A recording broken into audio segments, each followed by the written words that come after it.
Hey guys! This is another episode of Crooks Coffee with Katelyn! I'm gonna let you do it. No, I'm not doing it. That's your thing. But you do it so well. It's so hard. Here we go, dude. Oh, great. A little long. Welcome back to another episode of Crooks and Coffee with Katelyn. Today, because we're very unoriginal, we've decided to ask the Crooks and Coffee VIP group members if they have any questions for us to answer. Because as much as I love dogs, they're my whole entire life, I feel like every single thing that I answer is dog related. So I kind of wanted to dive into something outside of that. So, what's the first question? Are we going to say the person's name? Yeah. What if they don't want their name to be said? Too bad. What was the name? Are we going to answer everyone? I mean, Also, we're at my house, by the way. I feel yeah. like this is not her Oh, house. yeah, this is a new setting. Juice and Harley will probably make an Harley's appearance. pooping over there. Oh, yeah. If you look left, which Good form. technically you can't because, you know, Yeah, it's science. local. And Juice is, could be anywhere. So, they'll pop their head in. Should you ask them all the questions? Should you go in order, you think? Are there a lot? No. We'll do as many. Maybe we could do two-parter. If there's enough. There's a few. We'll make it work. So, Lizzie Hall, Who's my never heard of sister. that person, is the first one. She said, how do you get through your hard days? You gonna go first? Please go. Oh, me It's your first? sister, yeah, family. Oh, goodness. So I feel like that's a super loaded question. And I don't think that I necessarily always get through my hard days well or with grace and dignity. Sometimes I let it overwhelm me and I'll lay in bed all day if that's what I feel like doing. But for the most part, like I remember when I got fired from that job and I called Kyle and I told him, and he was like, well, what are you going to do? And You were living in Ohio, yeah. yeah. And I remember that, like, I gave myself probably like 2 hours to feel sorry for myself, and then I just bucked up and started looking for new jobs. Not that, like, I got a new job immediately in 2 hours, but I started taking the steps necessary to find a new job. And like I said, I don't always have that same mindset, especially like over the last, I don't know, 7 months or so. I really struggled with the whole miscarriage thing, and I did a lot of isolating and a lot of not talking about how I was feeling, and just sitting by myself and not really dealing with the way that I was feeling because it was easier to kind of just avoid it. And I do that really well, and by really well, it's not a good thing. Because then eventually, like, it bubbles up and builds over, and I have no choice but to face it because I get to a place of, like, complete desperation with how I feel. And that's not a place that I usually like to go. So, as much as I can, I try to deal with things head on. I give myself some room to feel sad or whatever the case may be, and then I try to do something, anything different. Sure. What do you do? I don't know. Honestly, I think that I was literally told somebody this last night and you today, and I'm not going to use the same language I use, but life is a piece of you-know-what. And the thing is, I feel like the older I get, the more I'm, like, learning.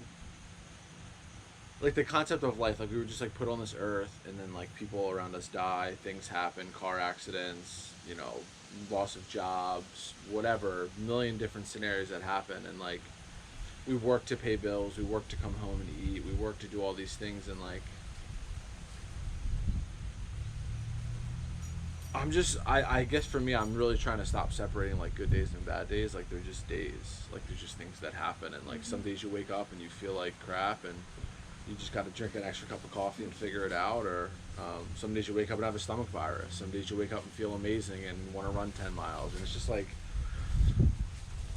I don't know. I feel like nothing is that serious. I mean, I feel like I can create a really serious scenario in a bad situation, but if I don't do that, then, like, nothing's really that heavy. I don't know, just I kinda feel like figure you it can out. take everything in stride. Sure. Yeah. That's very true. You just kind of wake up and punch the day in the face. Or Roundhouse juice. kick it right in the mouth. Yeah, here's juice. You juicy bub. Idiot. Yeah, I really like that because, and that's not to say, like, it's, I feel like that's very similar to, like, you know, a lot of times people will be like, oh my gosh, like your past is so crazy, like my story is nothing like yours. But the reality is that everybody's like bottom, or everybody's like deepest, darkest thing that hurts them, whether they're the same situation or not, they're all equal. Like nobody has worse or better than, because it's like there's no scale. Right, and I don't think that. So for us, we've lived two different lives in one. I mean, literally, and like I think that the life before this one was way more like black and white than this one. It was very clear what our mission was. Yeah, like I had to wake up every day and find $10. If I could find $10, then my life was perfect. That was it. And like it was not hard because I didn't care about anybody's feelings. Now I like care about what people think and their feelings, and like don't want to like piss anybody off. And so yeah, There's a lot more into living life without the use of mood and mind altering substances. it's a lot of fun. So this one's kind of stupid, but if I don't say it, she'll complain. Andrea Shizmansky. I don't know if she said, how do you put up with Kyle? Which we're not going to answer because I'm absolutely delightful to be around. A delight. I'm an absolute delight to be around. What are Colleen? Takes a lot of headspace. Colleen Sheehan. What are things outside of dogs that you love to do to de-stress, relax, or just have fun? Ooh. Well, I feel like that was a lot directed to me. Please take it away. I'm so self-centered. So I love bubble baths. Those are like my favorite thing in the whole entire world. It might be odd. Jeffrey thinks it's really weird because he thinks that like I'm just sitting in my own filth. He's weird. But I love bubble baths. That's something that I really like to do to de-stress. What about you? I like to drive around. Oh yeah. We're literally talking about this today. Since I got out of my relationship like 4 years ago, for me it's when it gets dark out. Anytime after it gets dark out, because like I feel like at nighttime people can't see me. It's like this really weird like thing I've created in my head. And I just like drive around and listen to music and Drake and drive a lot. Yeah, Drake and drive. Just for hours. I'll just drive around. And now that I'm in like a new place, I like to kind of explore. Kyle probably knows the streets around here better than I do, and I've lived here my whole entire life. Make left and right turns everywhere and figure it out. You both from Samantha Lee White. Are you both from Cincinnati? I know you both lived in Florida. Where? I'd like to hear about Kyle's dog and non-dog. Kyle's dog and non-dog. And coffee. Oh, non-dog and coffee-related hobbies for both of you. Oh, so I lived in. I'm originally from South Jersey, a town called Collingswood, right outside of like Camden in Philadelphia. I lived in Palm Beach County, Florida for 6.5 years, like in Boynton Beach and Delray Beach. So Juice was a stray. Myself and my ex-girlfriend at the time lived with another friend who was a vet tech, and I was working in Orlando, and one of my friends... You were working in Orlando? I was working in Orlando like for that weekend. Oh. Like the job I was working for was like a conference. And one of my friends sent me a picture of Juice as a stray, just like walking around the street as microchip cut out. I mean, he was like 22 pounds, if that. And he was like, hey, do you know whose dog this is? Blah, blah, blah. And I was like, no, I don't. And then, of course, I sent a picture of Juice in the group chat of like the two women that I lived with. And we already had a dog, and naturally that dog got picked up and brought to my house that night. Took him to the vet the next day, spent a ton of money he had like every worm known to man possible. And here he is. He was 4 months old. I've had him for 4 years this past August. Yeah, he's the best. He's weird with some people. He's not always the best with men. He's good with dogs as long as they don't like need his dominance. He still likes to be top dog. Yeah, he still likes to be in charge, and I respect that about him. I mean, he was he was running the streets and doing God knows what. I mean, you know. I'm sure he was. Like when you used to think like, "Where's your dog at night?" Like it was probably with my dog, and he was like showing him the ropes, you know, like selling dog treats on the corner, like $2 for $5. But he's just a retired OG, you know. He gave up the gang life and now lives in suburbia. Now he's just like laying on the deck sunbathing. Dog and non-dog coffee-related hobbies for both of you. I'm pretty simple. I mean, I work from home, so that's a a benefit. I rarely ever put on jeans. Big benefit. I mean, I don't know a lot of people around here yet. I mean, I've met some through Katelyn and other people. So I like get out and like join like a men's softball league, and like we'll go to dinner once in a while. And we went to like an overdose awareness rally the other night, and I mean, I get out, but I like my space. I like my home time. I'm a big TV show guy. I love to binge watch TV shows, even ones I've already seen before. I like to play Call of Duty. So I don't know. Normal. I do things that make me happy, regardless of, you know, the stigma or what anybody else may think. So, what are your hobbies? That's a tough one. I feel like I work all the time, and I don't think work should have a negative connotation to it, because I enjoy what I do, but it's mostly dog-related stuff. I mean, either filming, editing, writing, or doing treats, or calendars, or doing paw prints, and packing orders, and going to the post office. Pretty much from the time that I open my eyes till I close them at night, it's all dog. When I do things outside of that, I like to eat. It's always a fun one. The parallel of that, like my whole life when I leave my house is checking to see how long I've been away from my house. Yeah. It's been an hour. He's got about 2 hours left. Yeah, he's got about an hour or two until he starts like really wondering where I am. Now it's been 4 hours. He hates me. He's moved out.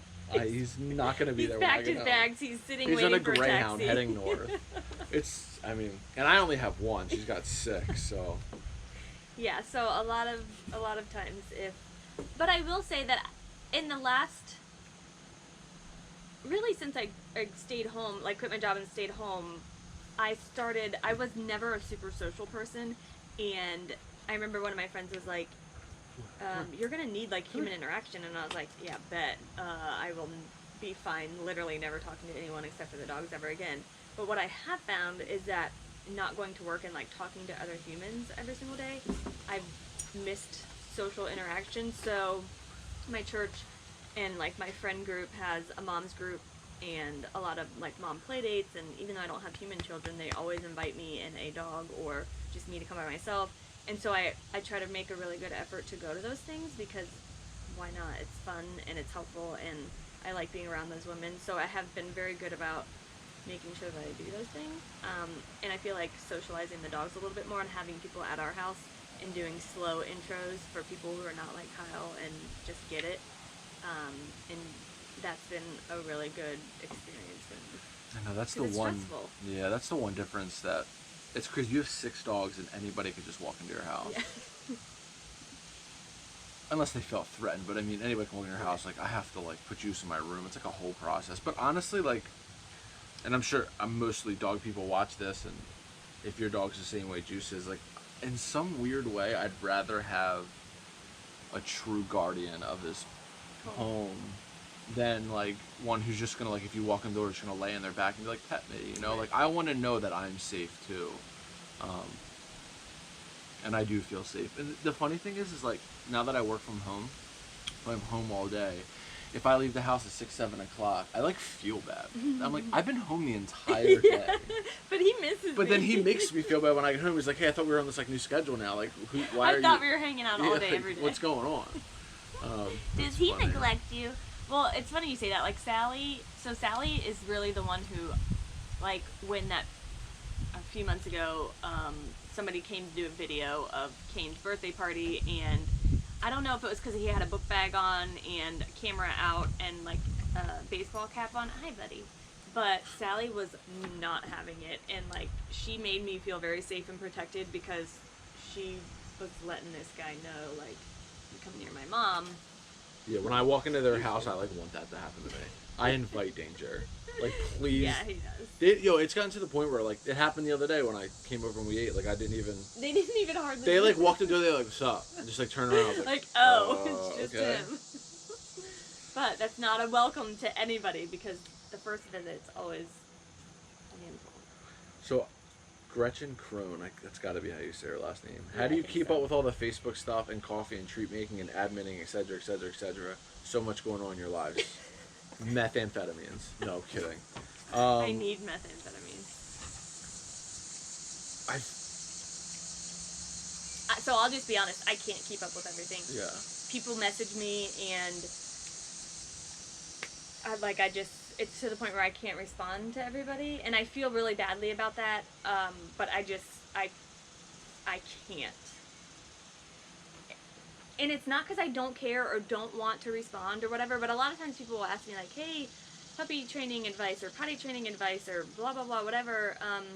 And as much as I would love to give my experience, I just don't have enough hours in the day. I would literally be doing that all day, every day, and that doesn't, no offense, but that doesn't pay the bills.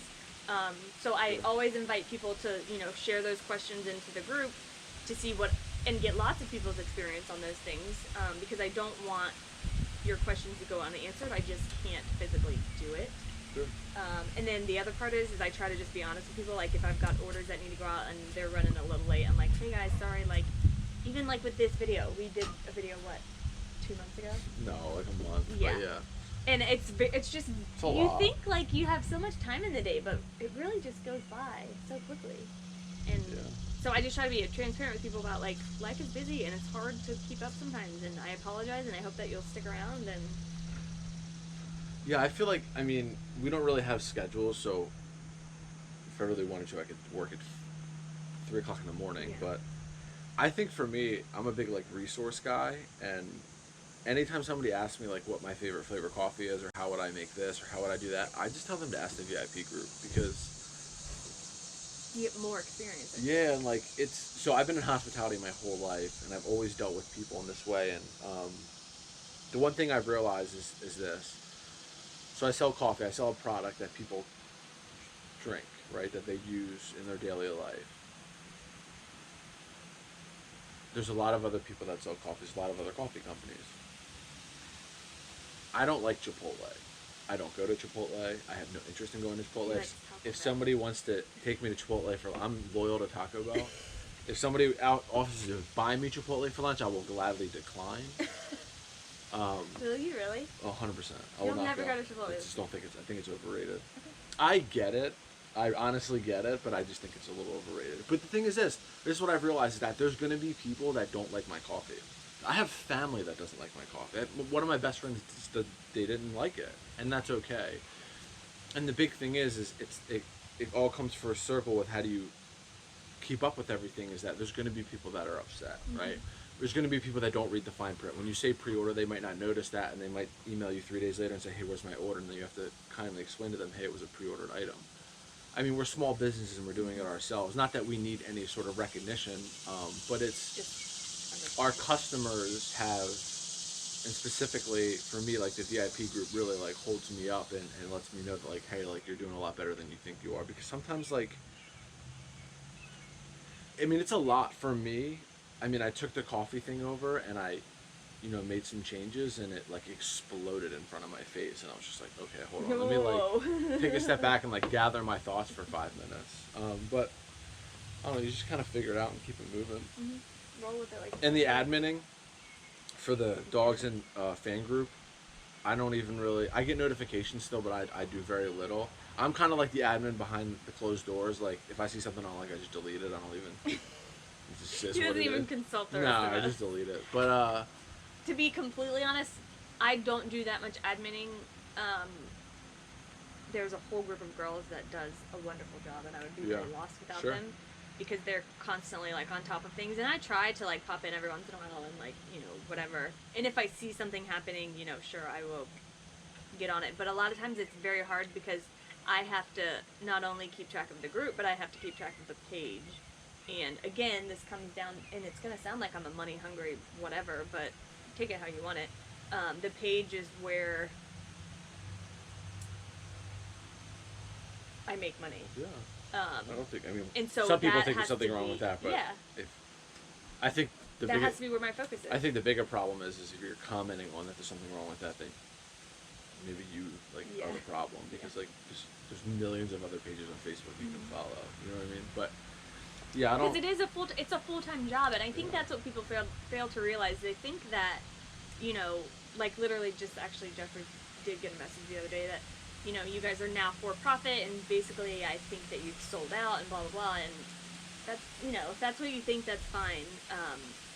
I don't know if people don't realize how much work it is to share our lives and to share videos and pictures and edit and come up with content and create parties and have dog treats and calendars. Like, all of that stuff takes time and work, and it's more work than I've ever done for a regular job. I work way more hours and it's way more stressful, but it's a different kind of stress.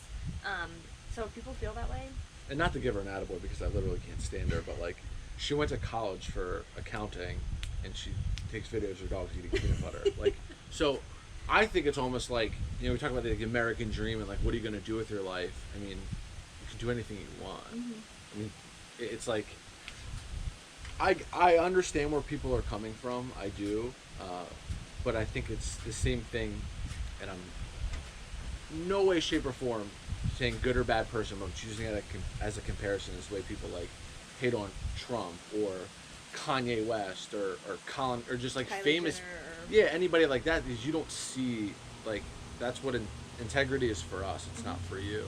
And that's okay. I mean, I get it. I think part of that is sometimes people, I don't know if they think that the dogs are being sold out or like forced to perform, or like if they don't want to do something, it doesn't happen. And I mean, you've seen their house. Like, it's not like they have like a $5,000 Italian leather couch, right, and like a 100-inch projector screen on the wall, like watching TV and just like all this. I mean, they barely have food in their fridge because we eat out a lot. Yeah, and it's like, and their house, no, it isn't dirty, but like, there's some rips in the couch, and like they don't. Yeah, they have like. We live humbly. Good boy.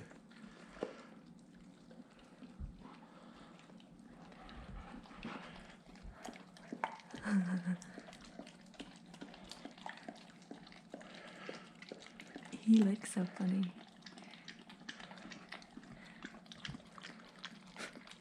Hey, Bubbers.